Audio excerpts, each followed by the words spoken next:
Welcome back, Eagle Eyes on Tech. I'm Eagle Falcon. So, Apple had an announcement.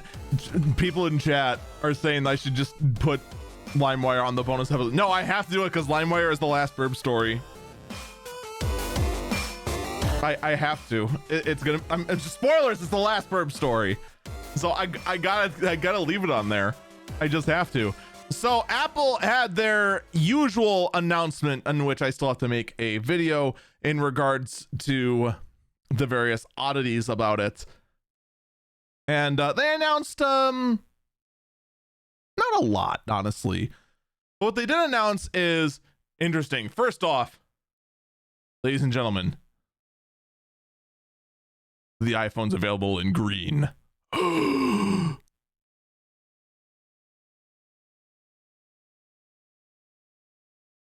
Anyway, honestly, like, real talk, I kind of like it.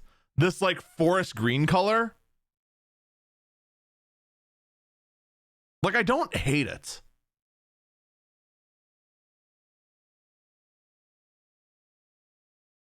But it's, you know, it is what it is. It's nothing. What is important is, of course, what is up next. Yes, the thing we were all hoping for, an update to the legendary iPhone SE. Are you ready? Are you ready? The budget iPhone. Are you ready to see what it looks like? Here it comes. Oh, it's exactly the same. It's literally just the last generation iPhone SE, except it has an updated chip and has 5G. Real talk though, this is still a good buy. The iPhone SE unfortunately did go up in price. Chat said it's not in green. No sale.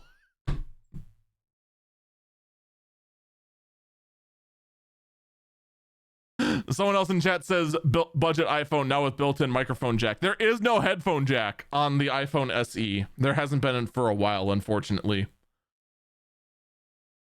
It's basically just modern chip, and that's it.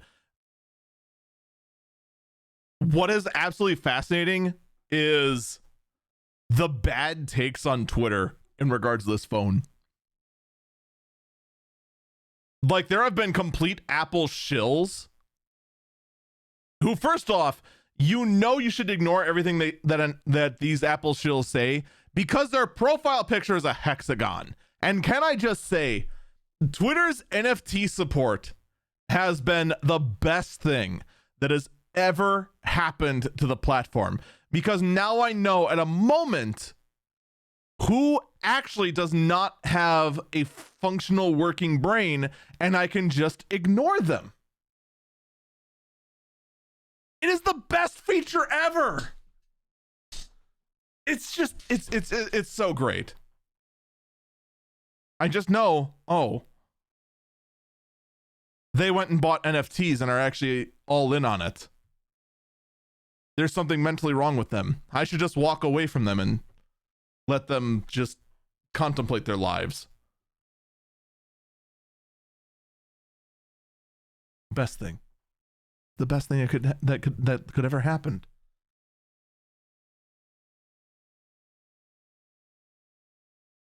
Someone in chat says, wait, there's a legit use for NFTs? There is. You can go ahead and have it so that your profile picture on Twitter is an NFT for $3 a month, by the way. You have to be a member of Twitter Blue to use this feature. But once you do, it'll be in a hexagon, and then people with functional brains like myself know to completely ignore everything that Twitter person says. It's great.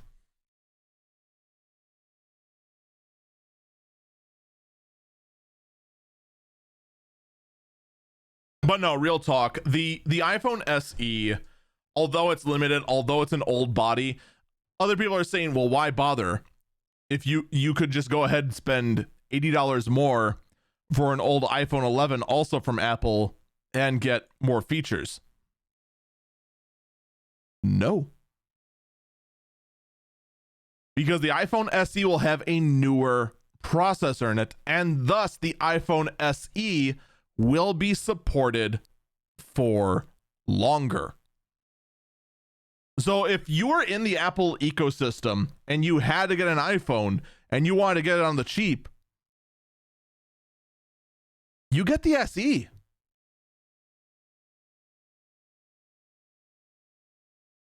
Who cares if it's an old body design? It's still the latest processor. You're going to be getting software updates on that phone for 3, 4, 5 years. Like, Apple's software support is insane. It is absolutely crazy, especially compared to us on the Android side of things. Like, that is one advantage this sucker has quite a bit. Although there is no headphone jack, there is no expandable storage, and, well, there is also the problem that the $430 option is for only 64 gigabytes of storage. And also, it's only available in dark blue that they're calling midnight, white, which they're calling starlight, and product red, which is purple. I mean red. No, red. Red is the correct answer. So, I mean, it's fine. It really is. Like, if you really wanted to be in the iPhone ecosystem, which, yeah, it's your choice. I'm not gonna badger anyone for choosing to get an iPhone over an Android phone. It's your life. You live it how you want. This is pretty much the way to go. Everyone says, oh, just spend a little bit more and get an iPhone 11. No, because you spend that little bit more and get an iPhone 11, you're going to get a phone that's going to last for nowhere near as long.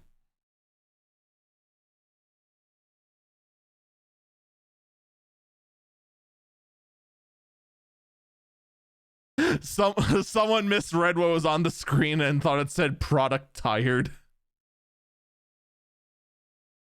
Man, that's a mood. That really is a mood. The other update another update that also came up before we got to the chips is the iPad Air. The iPad Air did in fact get updated, and yeah, this makes choosing an iPad much harder. So the iPad Air, what it got updated colors.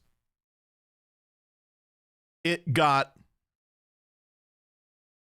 a few little bumps here and there. And oh yeah, it got the M1.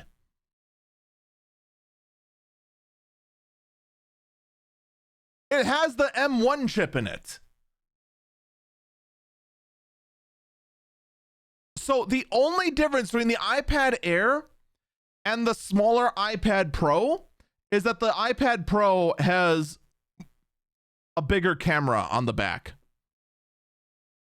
And that's it.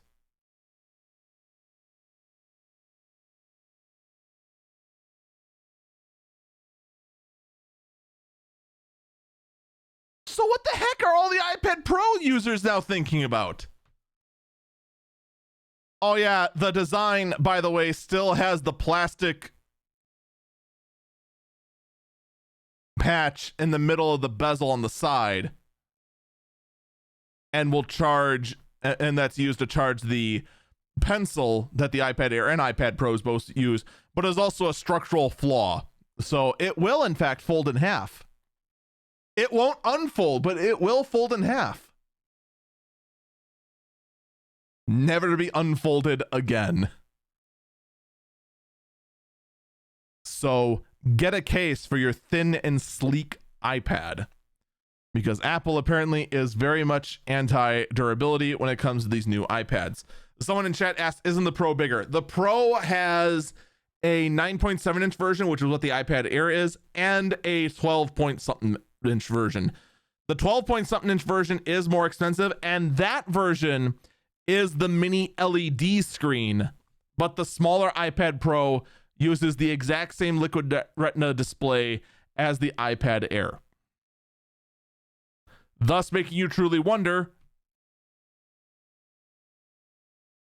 why? Like, there's no reason for the smaller iPad Pro to exist. Now the iPad Pro, and I feel like I need an updated chart always to show exactly which product stack in the iPad lineup is now completely obsolete. Because it always seems like with each refresh, they just make a product stack obsolete. Someone in chat mentioned 120 hertz. I think the new iPad Air also has the Pro Motion display, I think they're calling it. No, so the iPad Pro does have that 120 hertz refresh rate, whereas the iPad Air is still stuck at 60. So there's your difference. A difference that maybe it's just me, but a difference that's not worth like the $200 or $100 price cap. But now, of course, we get to the juicy stuff. For you see, prior to the event, there were only 3 Apple Silicon chips that weren't mobile chips. There was the M1, there was the M1 Pro, and the M1 Max. Thus meaning that the M1 Max was in fact the highest end, the maximum the chip could get. Oh. But Apple found a way to go one step beyond. So Apple went ahead and Super Saiyan charged up and screamed to the sky, ah, ah, and then revealed that, at the bottom of the design they showed off for the M1 Max, you could combine 2 of them together. Yes. Their 4th M1 chip is called the M1 Ultra, and it is literally, not figuratively, literally 2 M1 Maxes glued together.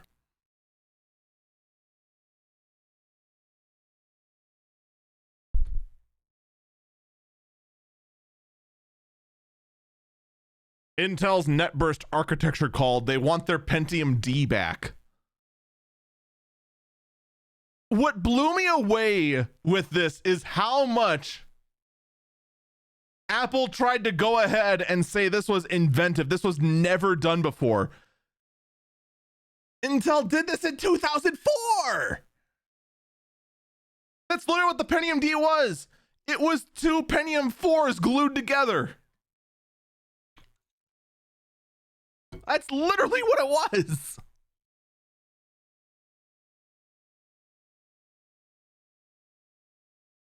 Also, I also kind of want to just, since we're at modern standards of this, that was the Pentium D. There's modern equivalents of us gluing processors to go together.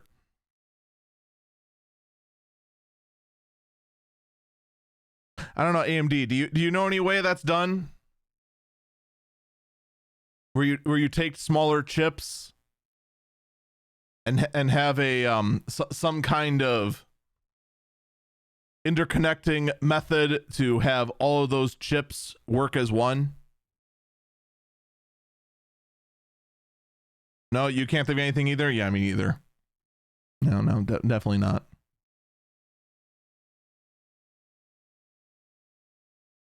Someone in chat asked, have we seen chiplet GPUs yet? We have not seen them functional yet, but we've seen a lot of internal reporting of AMD working on chiplet GPUs.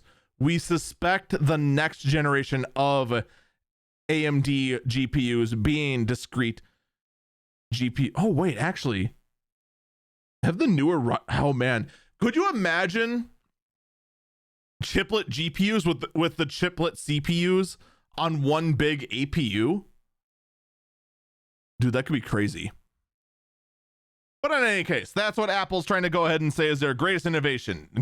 Literally gluing two CPUs together, literally two SoCs together.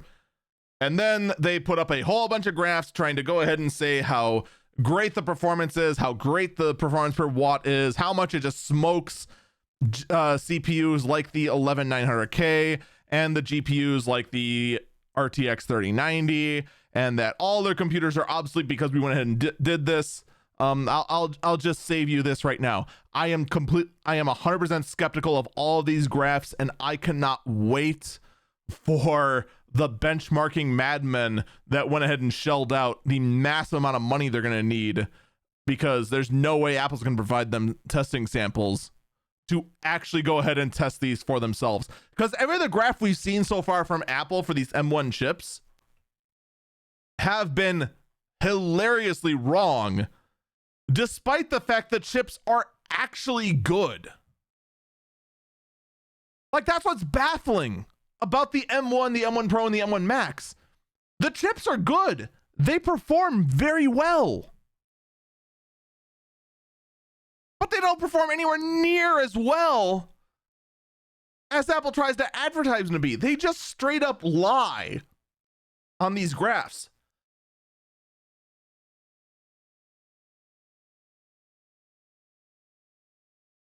So what did Apple throw this glued together CPU into?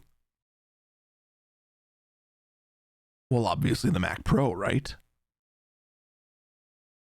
What's the new Mac Pro look like? That's what we all thought, right?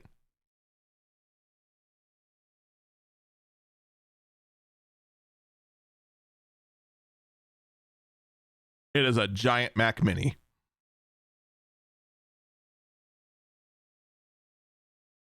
And it's not the Mac Pro. It is the Mac Studio.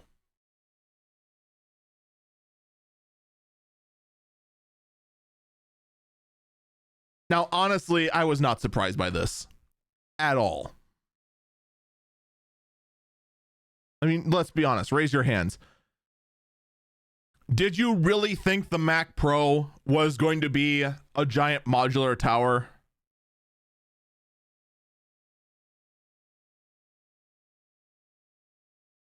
No. Everything is on the SoC.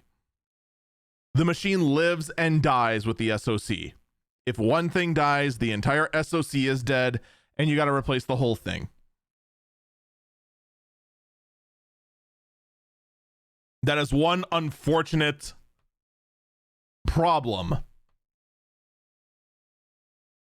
with the M1 system. It's all on the die. CPU, it's on the die. Memory, it's on the die. Storage, it's on the die. GPU, it's on the die. All of it is on the die. There is no modularity to it. So of course it was all going to be just thrown into one giant little Mac Mini with a lot of cooling.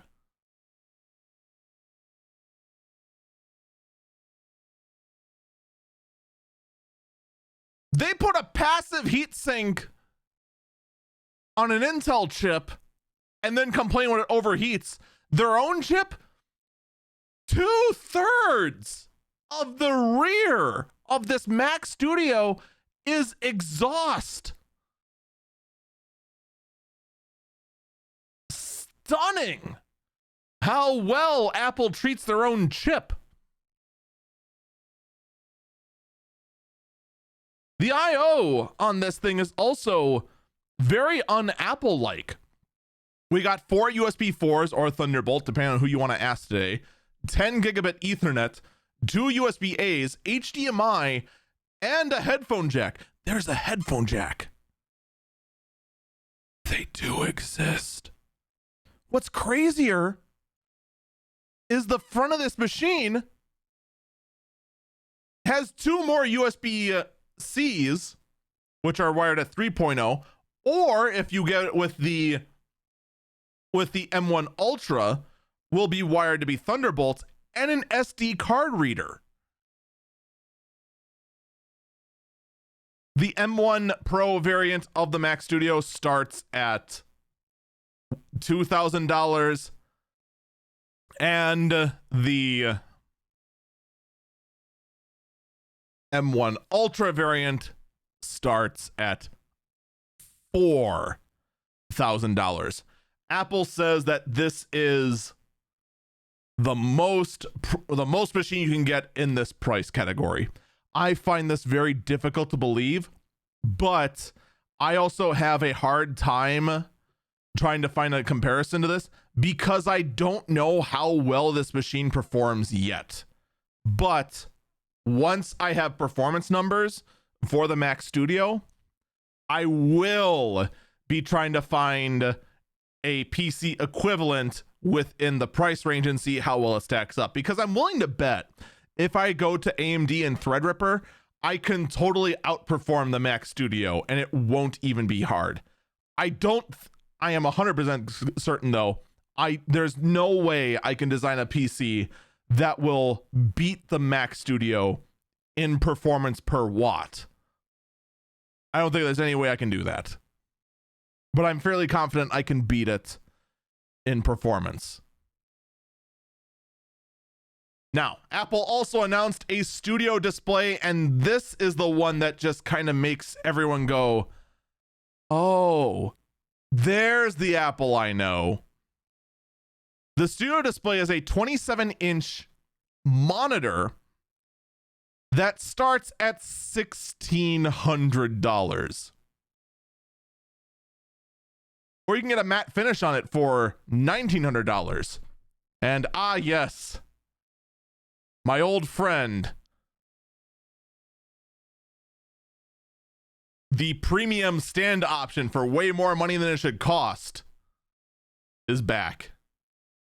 The standard one it comes with is just for free. It's just tilt.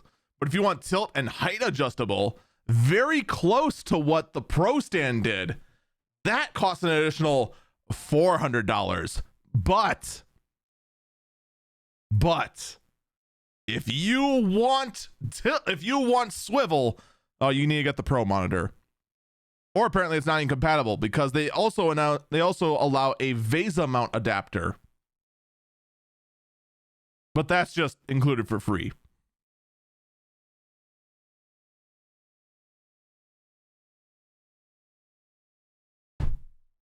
I just can't even. Someone in chat said that screen better be 4K max.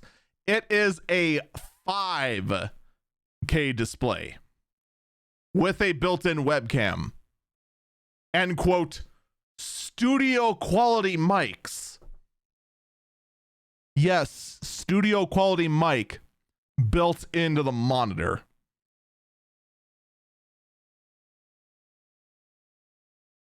You can't see it if you're on the audio version, but there is a very strong look of doubt on my face as I'm talking into a studio grade Shure SM7B. There is no way that the mic built in to that monitor compares to any actual studio grade mic. I'll just tell you that right now. There is no way. That also being said, apparently also has 6 speakers built in it for spatial audio TM. And you know what everyone said? I haven't gone through and tried to find a PC alternative because my first go-to is going to be Dell. Because you want high quality cheap monitor, Dell's the go-to. Just go to Dell, find an ultra sharp. You're probably gonna be able to find one for a couple $100 and you win. That's usually how this goes, especially if you want to just beat out Apple on just stand quality.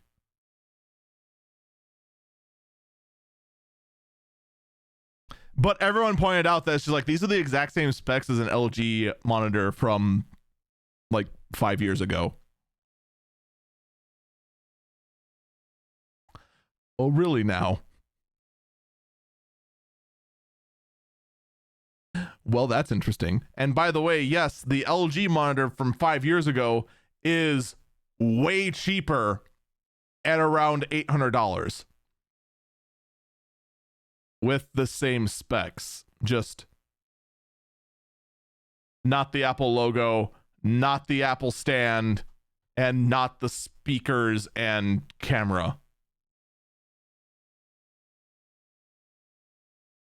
Which, by the way, in a studio, you're not going to want any of that garbage anyway.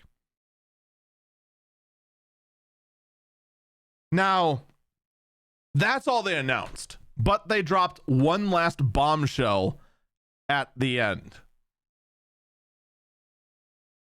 They said with the Mac Studio and Apple Studio Display, this marks their transition to Apple Silicon being nearly complete. There is only one product left.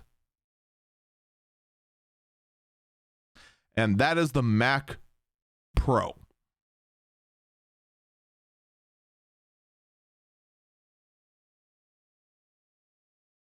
So this isn't the Mac Pro? I'm sorry, what? What's the Mac Pro gonna have? Everything's built into the SoC.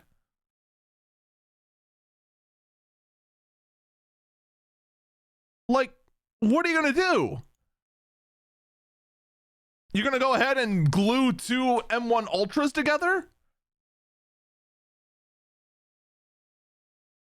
I just don't get it. An M2 is going to come at some point, but then there's also some other oddballs. We have no update at all to the 27-inch iMac. In fact, the 27-inch iMac is gone. Poof.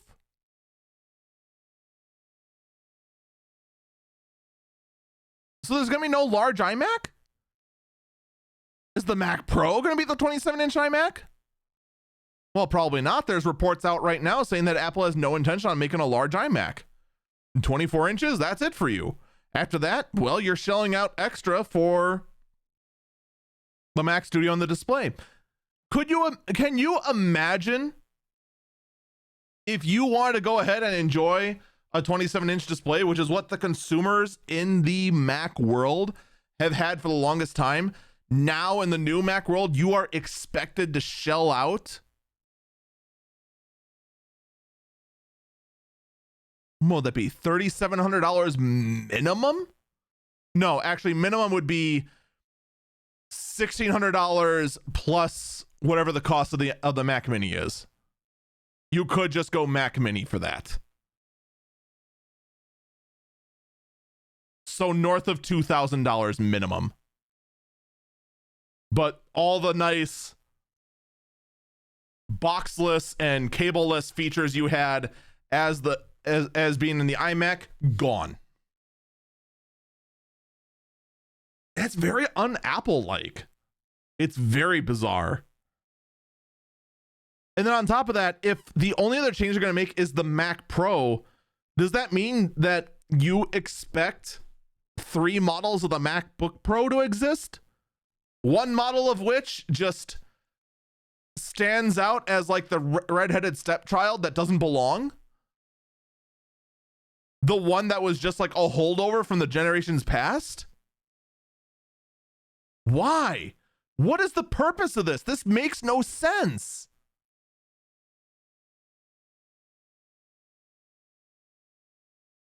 But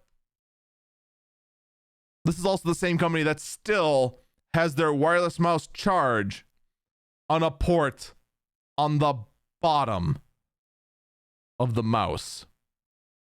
Yes, they still haven't fixed that.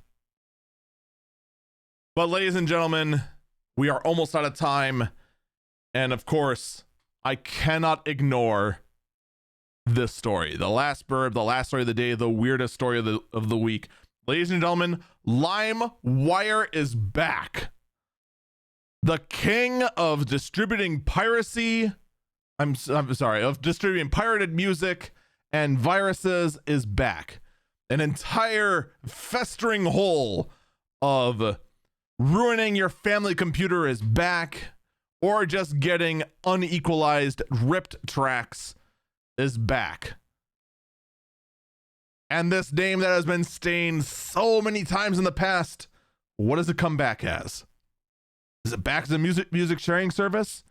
Is it back as a antivirus to redeem its wrongs?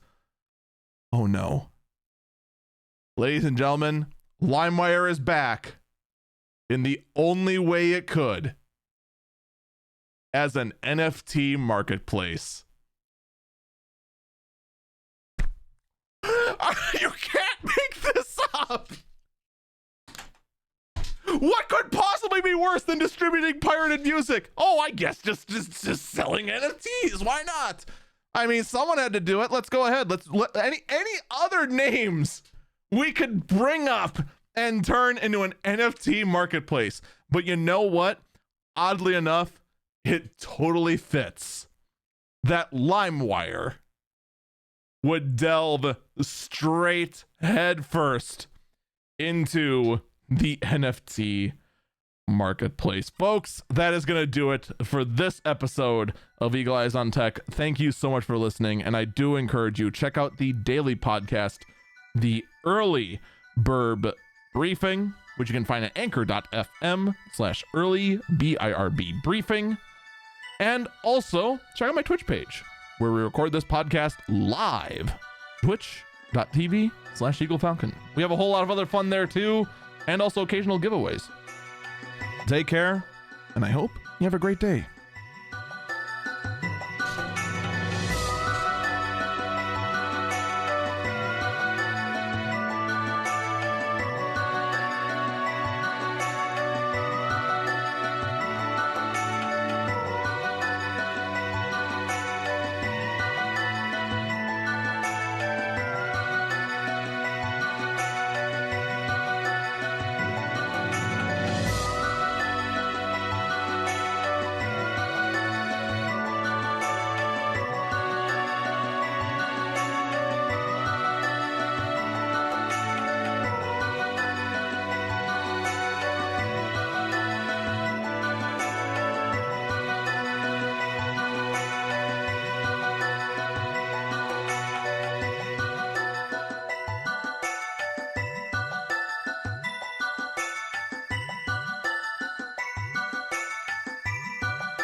I just can't even. I really just can't even. Really? An NFT marketplace. I thought for a moment we were going to be NFT free. We managed to be NFT free last week. Alas, once again, 0 weeks since last NFT rant.